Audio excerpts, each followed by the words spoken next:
Right then, kids, we're not sat at the bottom of the barrel today. We actually have some sort of concrete rumours and reports and updates to go through today. So, of course, yesterday it really was scraping the barrel. It was a couple of transfer rumours here and there. There is actually rumours just to add to yesterday's video. Of course, we discussed the possibility of Adil Al-Shish going to Pompey. There are now rumours and reports that that is going to fall through. Something to do with him failing to meet the conditions of what's it called, like almost like a work permit. I think you could only have so many players out that are from outside Europe or something like that. Anyway, but apparently that has become a stumbling block, stopping Al-Shish going to Pompey. Apparently they've already hit their limit of X amount of players that have come from certain places or whatever it is. I'm not too clued up on the whole thing, but apparently that is a hurdle at the moment. But that isn't what this video is about. You've obviously seen the thumbnail, you've seen the title, you've seen this here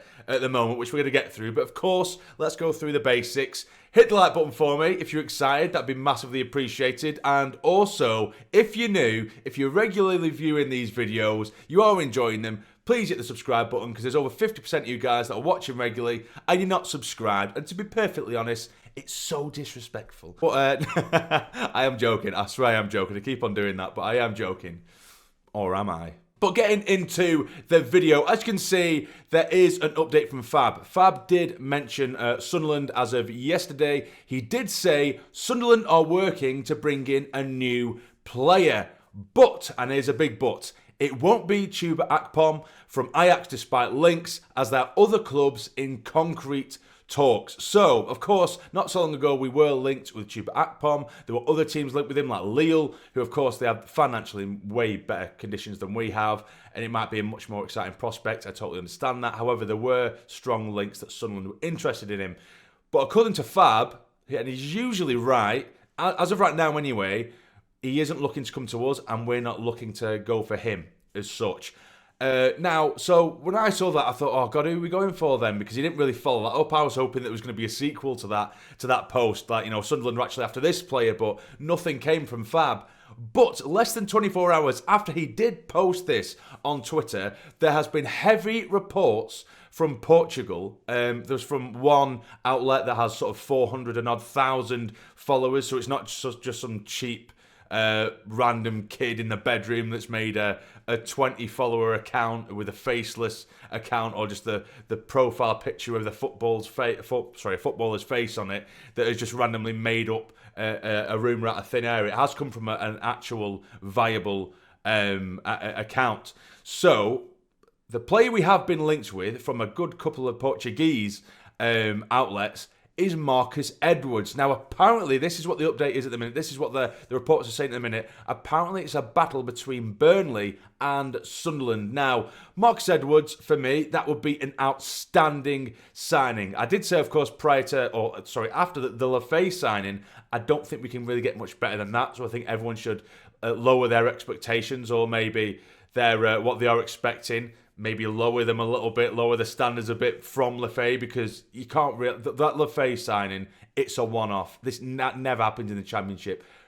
But Marcus Edwards isn't too far off in terms of the calibre. You know, he's been playing Champions League football. He's playing for Sporting at the minute. He's done very well there.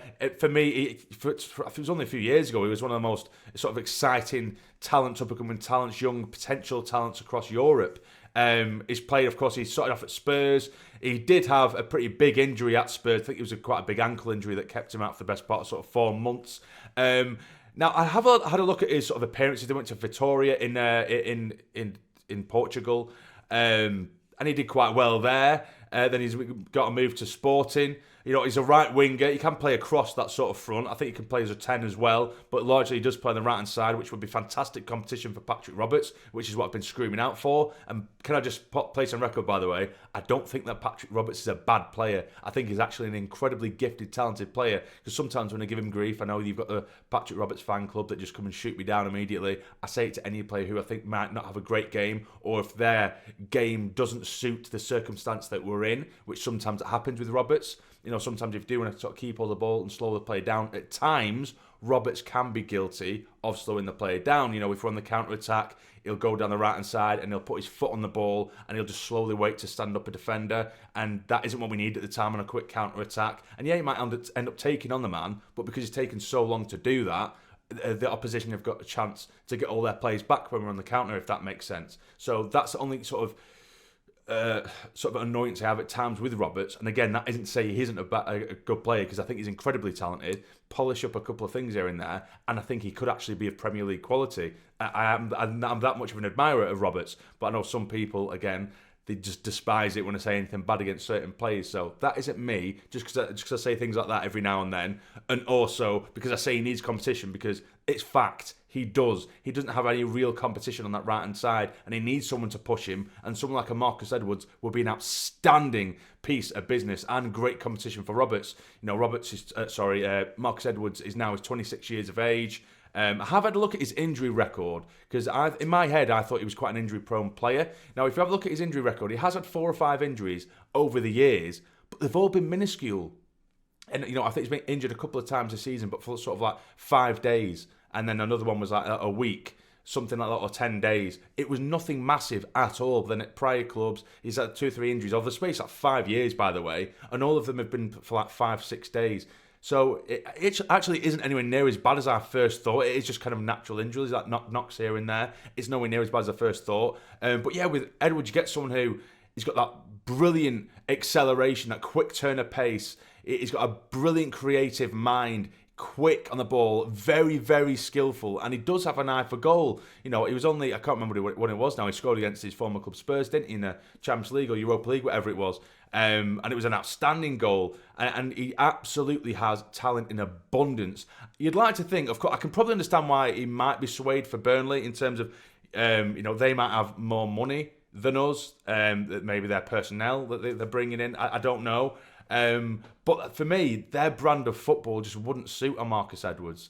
You know, Burnley, fair play to them, they play a certain way and they get themselves certain results and they get themselves 3 points, but their football is drab and it's horrible to watch, but they do get the job done. So, you know, I'm sure they won't complain too much, or you can't complain if your team are winning, although what the type of play and the style of the play isn't particularly pleasing on the eye. They're still picking up points. But Marcus Edwards, in this exciting young Sunderland team, this vibrant Sunderland side, that we do try and get on the attack, and we do try and play in the front foot, most of the time anyway. Of course, it's not ideal when every time you go a goal up, your manager starts throwing on bucket loads of defenders, but that's for another time.